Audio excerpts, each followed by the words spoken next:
Hey, Eastview family. Happy Friday to you. Jason Sniff here. I hope that you have just had a great week with whatever you have going on. Thanks so much for joining us in these video devotions. We've been looking at John 13 all week long. This amazing, incredible story of Jesus demonstrating true love through serving, washing people's feet.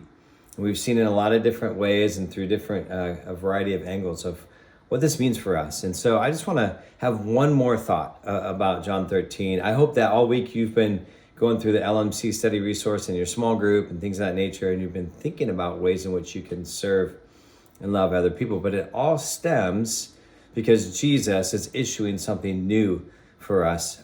Real quick, John 13, looking at verse 17, and he says this: if you know these things, all the things that he had just done, if you know these things, if you understand me, if you understand what it means to truly love somebody else like I am calling you to do, if you know these things, blessed are you if you do them. And Jesus is calling them into action. He's leaving his disciples not just with a word of encouragement, but kind of like a pillar, establishing a pillar of how he desires for those who follow him to love other people. A mark is by serving other people. You can tell somebody's a true devoted follower of Jesus by how they may love and serve other people. And Jesus wants this to be multiplied over and over and over again. If you know these things, blessed are you if you do them. It's through acts of giving. It's through acts of maybe even self-sacrifice that you and I can honor other people.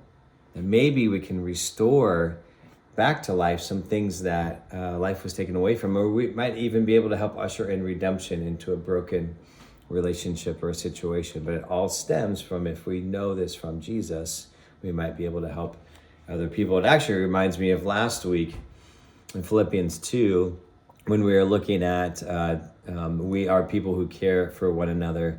And Paul is saying, look, if there's any encouragement, if there's any comfort, if there's any consolation of love, if there's any fellowship in the Spirit, if there's any affection that you have towards me or towards Jesus or towards one another, make my joy complete by being of the same mind, have the same love, have the same spirit of unity, have the same purpose, have the right intentions. And so for us today, what does this mean? Well, if we know these things, blessed are we if we go and do them. And so Jesus is really trying to remind us that there's a new kingdom law. He's introducing to us what it means to truly love the people around us. So that leads us to a question for today. Do you have the same mind? Do you have the same love? Do you have the same spirit of unity? Do you have the same purpose as those around you? If not, then how might you specifically love and serve someone today? Guys, I hope that you have a great weekend. We'll see you next week.